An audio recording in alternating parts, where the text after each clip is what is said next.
Well, there's much to talk about. Let's get to our panel.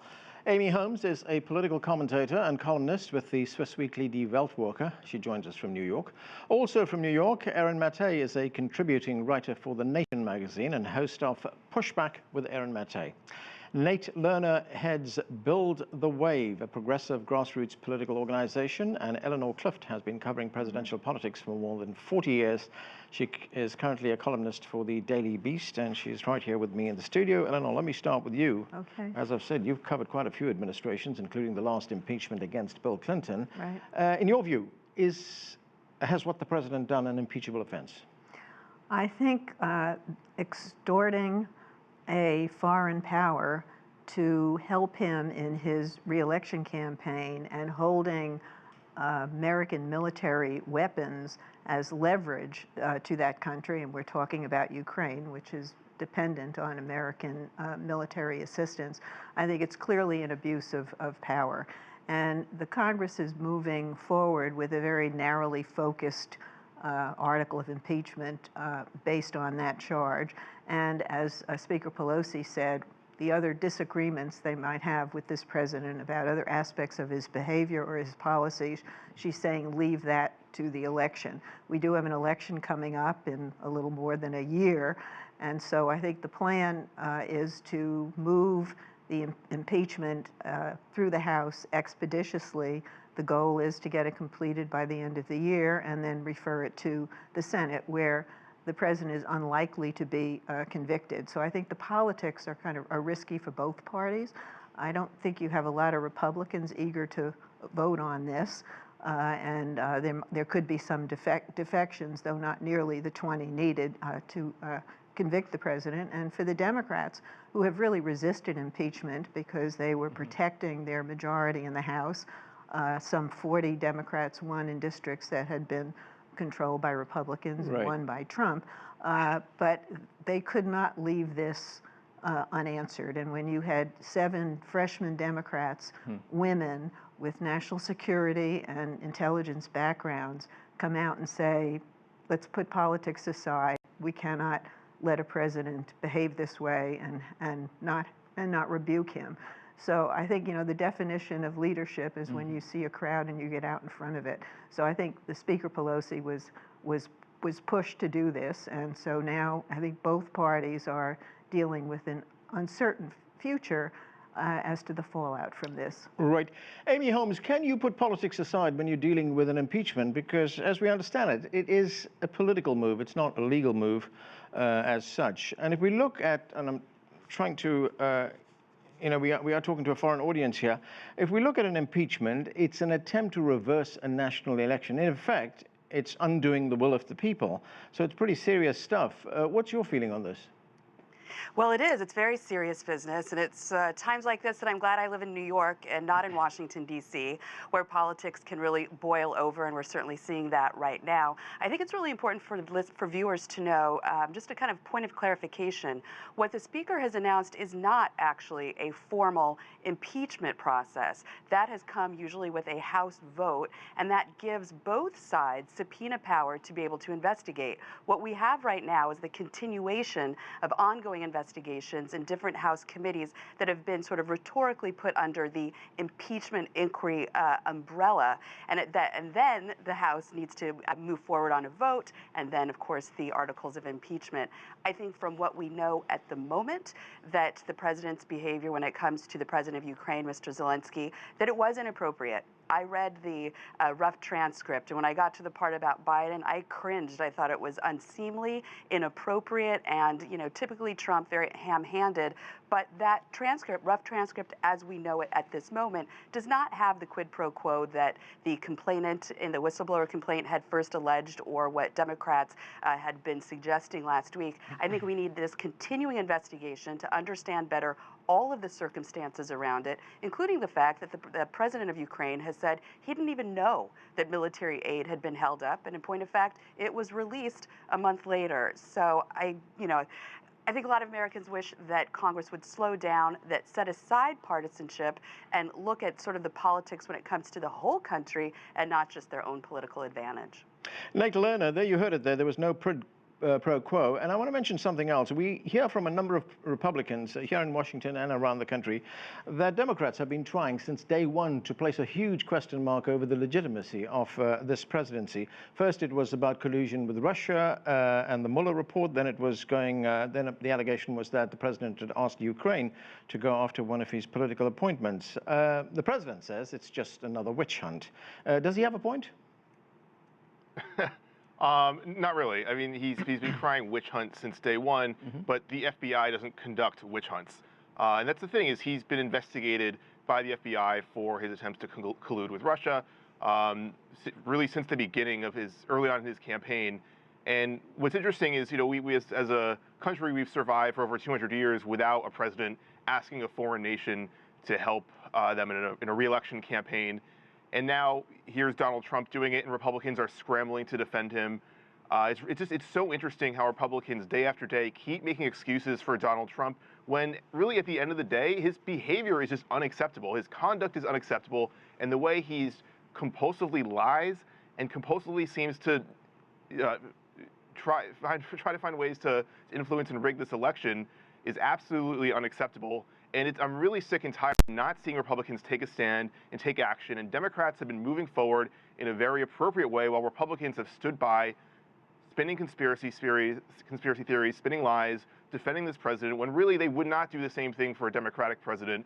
They would be jumping the gun on impeachment months ago. Right. Erin Mattei, you've done a lot of work on the Mueller investigation. That was the investigation that looked at whether there was some kind of collusion between Donald Trump and the Russians and the interference that the Russians had in their last election. We heard the leader of the Democrats in the House of Representatives, Nancy Pelosi, who launched this inquiry. She says, and I'm quoting here, "I think the president knows the argument that can be made against him, and he's scared." Do you agree the president is scared that there's something there? I'm not sure what's in his head. That's a tough thing to predict. I do think it's clear that Trump did something unethical, and it should be investigated. Whether it rises to the level of impeachment is another question. I'm personally concerned that Democrats are sabotaging themselves again. They spent 3 years basically fixated on a conspiracy theory that Trump conspired with Russia, which was baseless. They also relied on intelligence agencies to do so. They're repeating a similar pattern here again. This comes from the CIA, the whistleblower. They have an idea that Trump tried to blackmail Ukraine, which is possible, but again, we don't know yet, and we just wasted 3 years on a moronic conspiracy theory, and we have to keep that in mind as we risk fixating on another conspiracy theory that, in this case, could prove to be actually correct because there's something there. I have to correct one thing I just heard, which is that the FBI doesn't conduct witch hunts. The FBI has conducted witch hunts against people throughout its lifetime. It tried to blackmail Dr. Martin Luther King into committing suicide back during the heyday of his activism. So I don't share the same reverence for the FBI. We should be skeptical of everybody, not just Donald Trump. Nate, you have a chance to respond to that? Well, the FBI might conduct witch hunts in the 1970s, but this is 2019 where we have hard evidence that backs up a 400-page report indicating and illustrating the extent of Trump's crimes, his obstruction. This was a very thorough investigation that wasn't, there was no planted evidence. If anything, I think the investigation didn't go far enough. It didn't dig deep enough. And it's just, again, you hear the same talking points over and over again from Republicans that this was a conspiracy theory when really there is a lot of hard evidence backing what happened. And now we have an actual transcript from the White House itself showing how Donald Trump used his position as president to ask a foreign country to help him in his re-election campaign. And it's unacceptable. Go ahead. Go ahead, Aaron. I don't want to get sidetracked into the Mueller investigation because we've covered that even on the show too. I'll just say that in that case, the FBI relied on the Steele dossier, which was a piece of opposition research based on a fantasy that Trump was engaged in a high-level blackmail scheme and conspiracy scheme with Russia, which was paid for by the Democrats. So I don't think this just goes back to the 1960s. Also, in this case, look, it's true. Unlike the Russia investigation, there is something here. Trump did something unethical. The question, though, is whether you want to devote the political capital to doing that, and especially given how much time was wasted on Russia, I think we should keep in mind the consequences. One consequence of the Russia investigation was distracting the country from the actual harm that Trump is doing, all of his horrible policies. Instead of resisting that, Democrats were trying to challenge Trump based on a conspiracy theory. So IRS All now right. heading into 2020, I'm worried the Democrats are handing Trump another gift by setting up another distraction. Okay, Amy, very quickly. And I just wanted to jump into this idea that the opinions about impeachment fall entirely along partisan lines. They don't. The New York governor, Andrew Cuomo, a Democrat, through and through, born a Democrat, and certainly a huge opponent of the president, he said last week that he saw impeachment as a dead end. And as Aaron was saying, a distraction from Democrats getting the work of the people done. If that's how Democrats want to go into 2020, that's certainly their prerogative. But there's a lot of concern on the Democratic side as well. I'll throw in David Axelrod, who told Huffington Post prior to the Ukraine letter being released that impeachment could look like, it'll certainly look partisan, but it could also look like a bloodless coup. And that's David Axelrod, who is the campaign strategist for President Obama. So skepticism over this impeachment move comes from both sides. Okay, Eleanor, are the Democrats shooting themselves in the foot here? I don't think we know that. Yeah. There's more information coming out. There are people who are going to be speaking to the Congress. And I would disagree that the Mueller investigation was 3 years wasted. He basically said that if he could have exonerated the president, he would have. And if it weren't for a Justice Department rule that you can't indict a sitting president, I think indictment would have been delivered. It did not move the American people.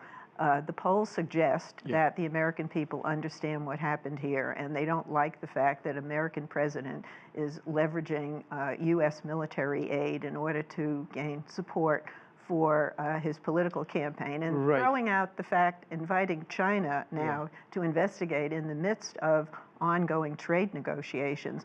There used to be talk in foreign policy about linkage, and it would be linkage between various aspects of foreign policy.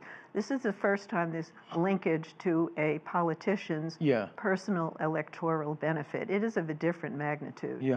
Eleanor, I want to get back to something that Vice President Biden said at the Council on Foreign Relations in January of 2018. Let's watch this. I was, not but it just happened to be that was the assignment I got. I got all the good ones. So I got Ukraine. And I was supposed to announce that there was another $1 billion loan guarantee.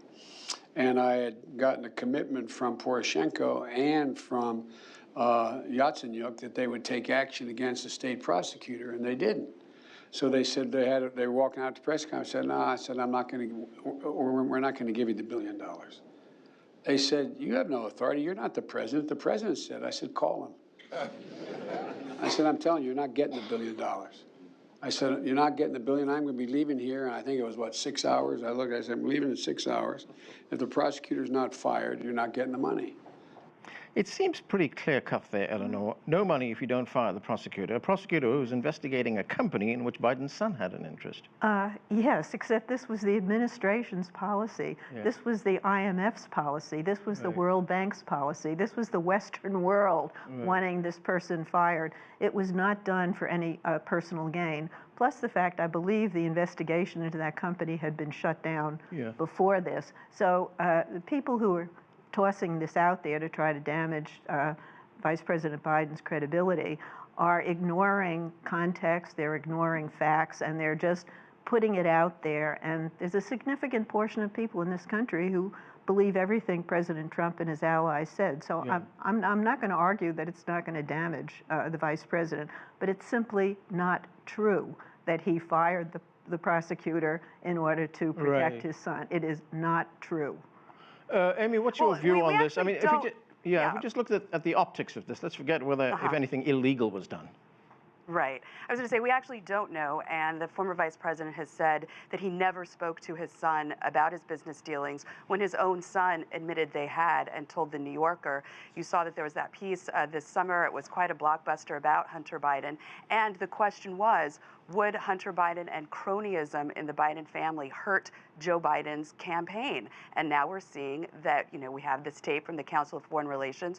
Whether or not he had this as an ulterior motive, or if it just happened to be a motive that aligns, We don't know, but we know that questions about conflict of interest were raised to the vice president while he was vice president about his son sitting on the boards of foreign companies. Elizabeth Warren, Kamala Harris, they have both been asked, would they want, their, imaginary child to be on the board of a foreign country while they were president, or their vice president's child anyway? They both said no, that it creates a conflict, at least the appearance of a conflict of interest, and it's inappropriate. The other thing that I would add in terms of no administration has ever asked a foreign government for assistance in a re-election campaign, that too is simply false. We know for a fact that the Obama administration reached out to Ukraine specifically to dig up information, Oppo research, damaging information on Paul Manafort, President Trump's campaign manager. And guess what? It succeeded. So I think we need to be a little bit more fact-based here in the discussion. All right, Nate Lerner, the focus is on what President Trump has allegedly done here, asking the Ukrainian president to investigate Vice President Biden. But is Vice President Biden the aggrieved innocent party? Did he do nothing wrong? Well, let's not forget that it was his son, not him, who was involved in the Ukraine. And also, Hunter Biden was dismissed of all wrongdoing. There was never anything found that he had done wrong while in the Ukraine. Was it completely ethical? That's harder to say. However, what you're seeing now is the clip you just showed has been completely spun by the Trump campaign. It is actually being used as an ad right now. Trump himself tweeted it out. It has 5 million views already on Twitter. It's being run. In fact, why has it been spun? Why has it been spun? We heard what the vice president said there. Well, because like we just heard, it's in the context of what happened. Joe Biden was representing the Obama administration's policy. He was representing what the European nations wanted, what the Western world wanted, which was this lead prosecutor in Ukraine to step down because he was notoriously corrupt. And so he used the American aid to pressure Ukraine to force him to step down, not because he was investigating his son, but because it was U.S. policy at the time to do so. It had nothing to do with Hunter Biden. It's just a coincidence, and Joe Biden was simply the spokesperson at the time. And so, yes, in the age of Twitter, that looks bad out of context. But when you actually step back and look at actually what happened, it has nothing to do with Hunter Biden, nothing to do with Joe Biden going out his way to get this case cleared. It was a completely isolated incident, and he was simply doing his job as vice president and acting as a conduit between the Ukraine and the U.S. And he did his job well because that prosecutor did step down. All right, Aaron Mattei, if we look at how this case has unfolded over the last few days, we have the chairman of the U.S. House Intelligence Committee, Adam Schiff. He says he's concerned about possible witness tampering by the United States Secretary of State, Mike Pompeo. Let's listen to what he had to say.